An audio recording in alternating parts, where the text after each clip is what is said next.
నమస్కారం. లక్ష్మి చెప్పే కథలకు స్వాగతం. వీణులతో వీక్షించటానికి సిద్ధం కండి. ప్రియ సఖులు, ఇప్పుడు మనం ప్రముఖ రచయిత్రి శ్రీమతి పుత్తూరి విజయలక్ష్మి గారు రచించిన చిరుదివ్వె అనే ఒక చక్కటి కథను విందామండి.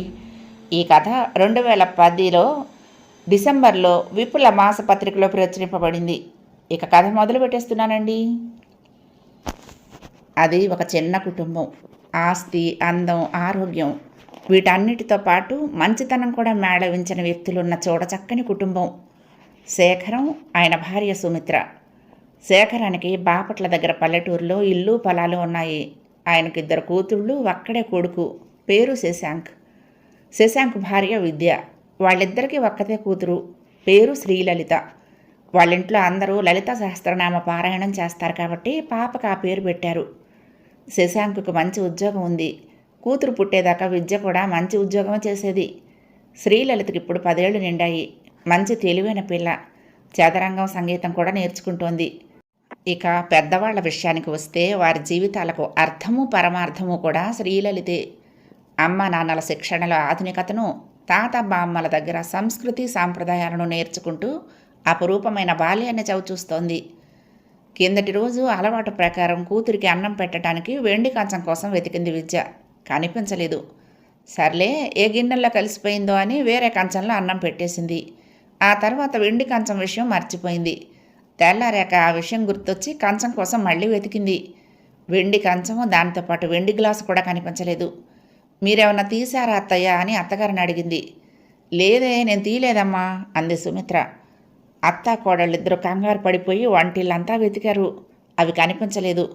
ఏదో అనుమానం వచ్చి పడగదిలోకి వెళ్ళి డ్రెస్సింగ్ టేబుల్ సొరుగులాగి చిన్న డబ్బా మూత తీసి చూసింది. అందులో ఉండే శ్రీలలిత బంగారు లాకెట్ గొలుసు కూడా లేదు. ఒక వస్తువు కనిపించకపోతే ఏమో అనుకోవచ్చు, కానీ ఏకంగా 3 ఏమైపోయాయి? ఎవరు తీశారు? ఇంట్లోకి చనువుగా వచ్చిపోయేది 2. పని మనిషి కుమారి, బట్టలు ఇస్త్రీ చేసే అమ్మాయి లక్ష్మి. వాళ్ళు తప్ప ఇంకెవరూ రారు. కిందటి రోజు లక్ష్మి వచ్చి వెళ్ళింది. ఖచ్చితంగా వారిద్దరిలో ఎవరో ఒకరు తీసుంటారు. నమ్మశక్యం కావటం లేదు. ఇద్దరూ మంచివాళ్లే. ఎన్నో ఏళ్లుగా పనిచేస్తున్నారు. ఎప్పుడూ ఏమీ పోలేదు. వాళ్ళు ఇలాంటి పని చేస్తారా? వాళ్ళు తీయకపోతే మరెక్కడికి పోయాయి? ఇప్పుడు ఏం చేయాలి? పోలీస్ రిపోర్ట్ ఇవ్వాలా? ఇస్తే నేలను పోయేదాన్ని నెత్తికి రాసుకున్నట్టు అవుతుందా?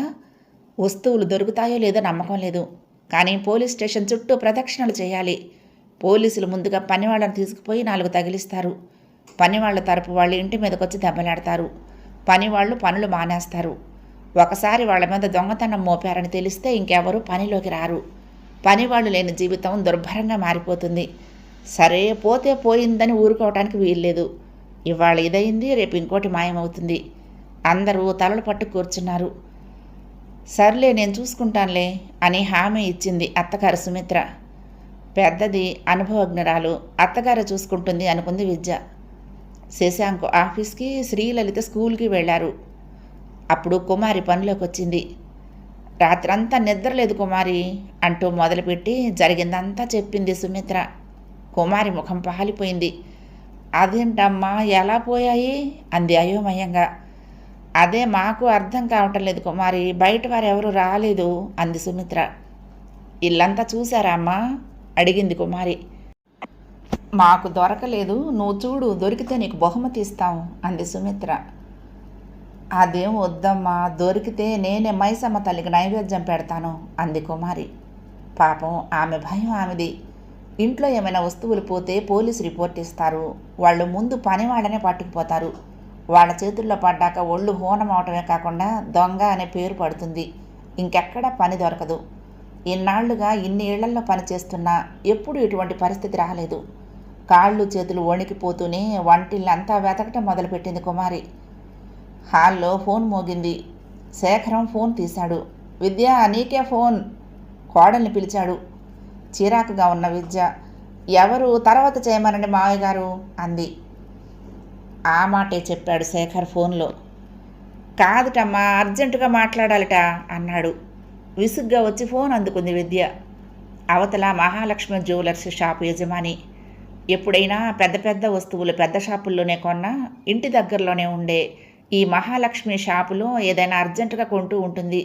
అతను అడపదడప ఫోన్ చేసి ఫలానా వాళ్ళు ఎవరో కొత్త రకం నగ చేయించారు, చాలా బాగుంది చూస్తారా అని అడుగుతూ ఉంటాడు. అంబంలో కుంభం, ఆదివారంలో సోమవారం అన్నట్టు ఇప్పుడు ఈ హడావుడిలో అతను ఫోన్ చేసేటప్పటికి చిరాకు వచ్చేసింది విద్యకు. ఏమిటండి, ఏం కావాలి అంది విసుగ్గా. మీతో మాట్లాడాలి మేడం, తీరిగ్గా ఉన్నారా అన్నాడు. చాలా హడావుడిగా ఉన్నాను, మీరు తర్వాత ఫోన్ చేయండి అంది. కాదు మేడం, మీతో అర్జెంటుగా మాట్లాడాలి అన్నాడు. నగల విషయం అయితే నాకు ఇంట్రెస్ట్ లేదండి. చిరాకు స్పష్టంగా తెలిసిపోతుంది ఆమె గొంతులో. నగల విషయం అయితే ఇంత పొద్దున్నే మిమ్మల్ని ఇబ్బంది పెడతానా? మీకు ఒక విషయం చెప్పాలి, జాగ్రత్తగా వినండి. నేను చెప్పబోయే విషయం మీకు బాధ కలిగించవచ్చు. నిజానికి పని మాలి ఫోన్ చేసి చెప్పాల్సిన అవసరం లేదు, కానీ మీ మంచి కోరేవాడిని కాబట్టి చెప్తున్నాను అన్నాడు. తెల్లబోయింది విద్య. అతను నగల షాపు యజమాని, తను కొనుగోలుదారు. అతను తనతో చెప్పాల్సినంత ముఖ్యమైన విషయం ఏమిటో. సరే చెప్పండి అంది.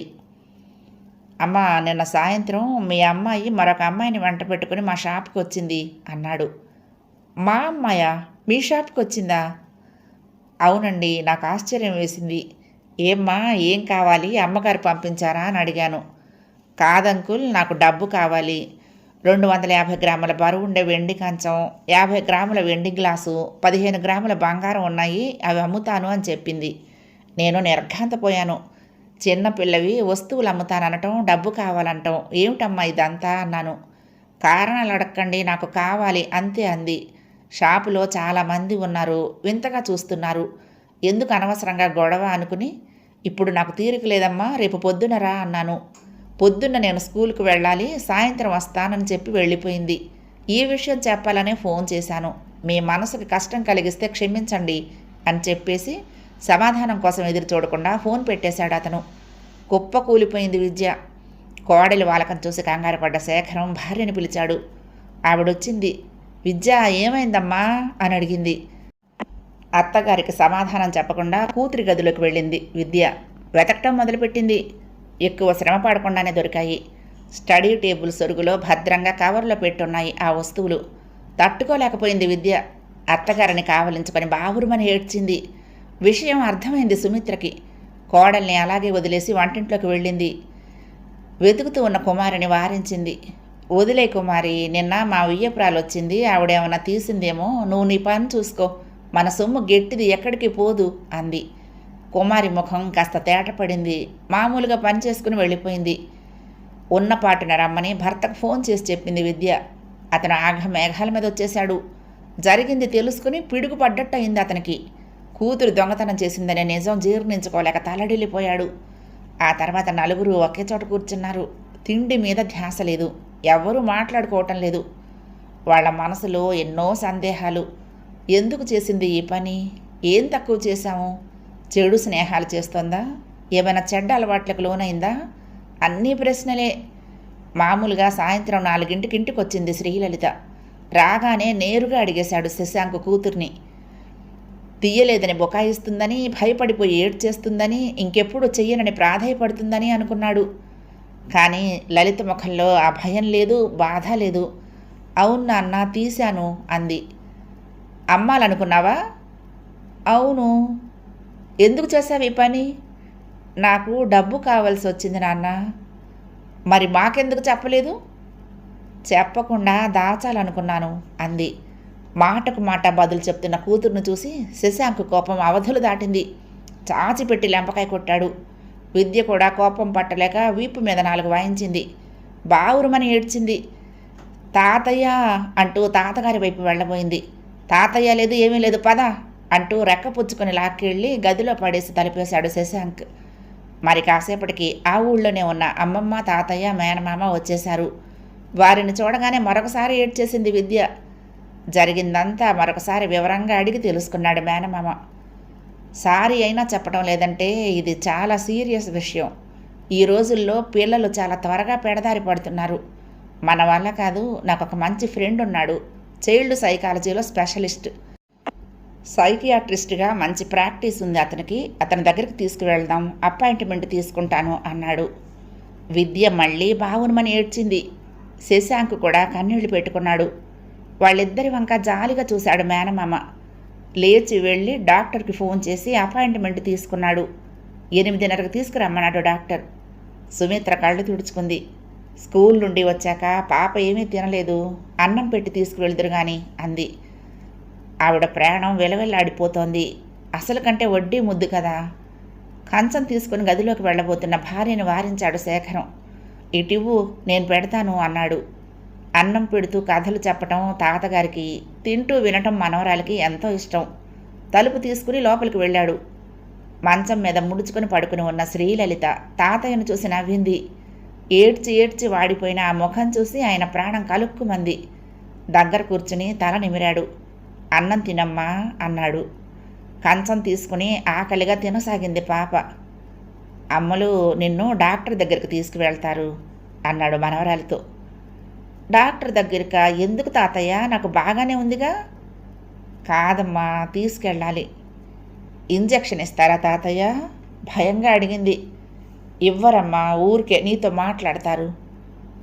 ఏం మాట్లాడతారు? ఇంత చిన్న వయసులో ఇలా ఎందుకు చేశావని అడిగి తెలుసుకుంటారు అన్నాడు శేఖరం. ఈ మాత్రం దానికి డాక్టర్ ఎందుకు తాతయ్య, మీరు అడిగినా చెప్తాగా అంది. సరే అయితే అందరి ముందు చెప్పు అంటూ పాపని హాల్లోకి తీసుకొచ్చాడు. అందరూ పాపని దోషిలా చూస్తున్నారు. చెప్పు అన్నాడు మేనమామ. ఏం చెప్పాలి అడిగింది. అదే, ఆ వస్తువులు ఎందుకు తీశావు? అవసరం వచ్చింది తీశాను. అవసరమైతే దొంగతనం చేస్తావా? దొంగతనమా? అవి నా వస్తువులు, అవి నావేనా అని తాతయ్యని బామ్మని అడిగాను. అవేం కర్మ, ఇంట్లో అన్నీ నీవే అన్నారు కదా తాతయ్య అడిగింది తాతని. అవునమ్మా అన్నాడు శేఖరం. మరి నా వస్తువులు నేను తీసుకుంటే దొంగతనం ఎలా అవుతుంది?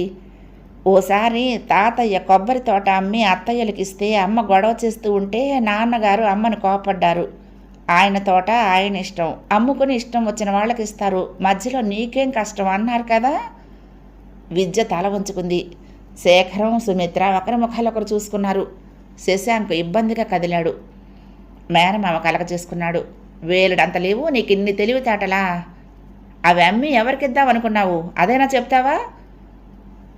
అస్సలు చెప్పను, చెప్పకూడదు. అప్పుడెప్పుడో అమ్మ నీకు చాటుగా డబ్బు ఇవ్వలేదా? నేను చూశానని అమ్మలు ఈ విషయం నాన్నతో చెప్పకు అంది. ఎందుకమ్మా అంటే, పాపం మామయ్యకి అర్జెంటుగా డబ్బు అవసరం వచ్చింది, అడిగేందుకు మొహమాట పడుతున్నాడు. నా దగ్గరేమో డబ్బు ఉంది, సహాయం చేస్తున్నాను. వాడికి డబ్బు అందగానే తిరిగి ఇచ్చేస్తాడు. అవసరం ఉన్న వాళ్లకు ఇలా గుట్టుగానే సహాయం చెయ్యాలి. అందరికీ తెలిస్తే వాళ్లకు చిన్నతనం అందిగా అమ్మ అంది. మేనమామ కంగు తిన్నాడు. విద్య తెల్లబోయింది. మిగిలిన వాళ్ళంతా బొమ్మల్లా కూర్చున్నారు. ఓరి దేవుడో, ఇది పిల్ల కాదు పిడుగు. మా రోజుల్లో పిల్లల్ని ఓ దెబ్బేసి పిల్లల్లా పెంచేవాళ్ళం. వాళ్ళేమో పెద్దలంటే భయభక్తులతో పిల్లల్లాగే ఉండేవారు.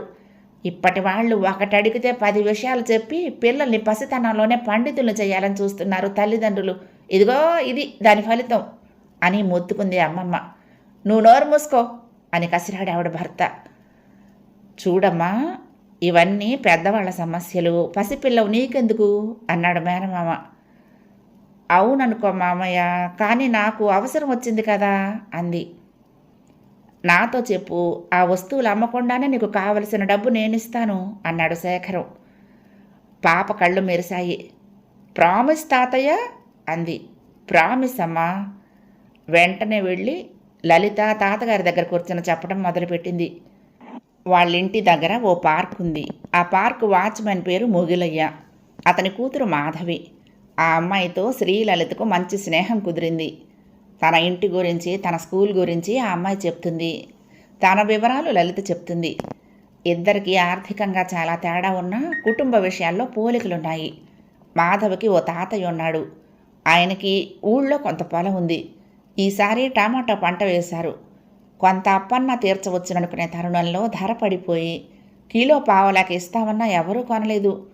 అప్పులిచ్చిన వాళ్ళు ఇంటి మీదకొచ్చి వారం రోజుల్లోగా అప్పు తీర్చకపోతే పంట భూమి స్వాధీనం చేసుకుంటామని బెదిరించారు. ఉన్న ఈ కాస్త పొలం కూడా పోతే బతకటం ఎలా? ఏ పురుగుల ముందో తాగి చేస్తానన్నాడట మాధవి తాత. ఇదంతా శ్రీలలిత దగ్గర చెప్తూ తన తాతని తలుచుకుని ఏడ్చిందట మాధవి. పురుగుల మందు తాగి ఆత్మహత్య చేసుకునే దారుణమైన దృశ్యాలు టీవీలో తరచుగా చూస్తూ ఉండే శ్రీలలితకు చాలా భయం వేసింది. ఏదైనా చెయ్యాలని నిర్ణయించుకుంది.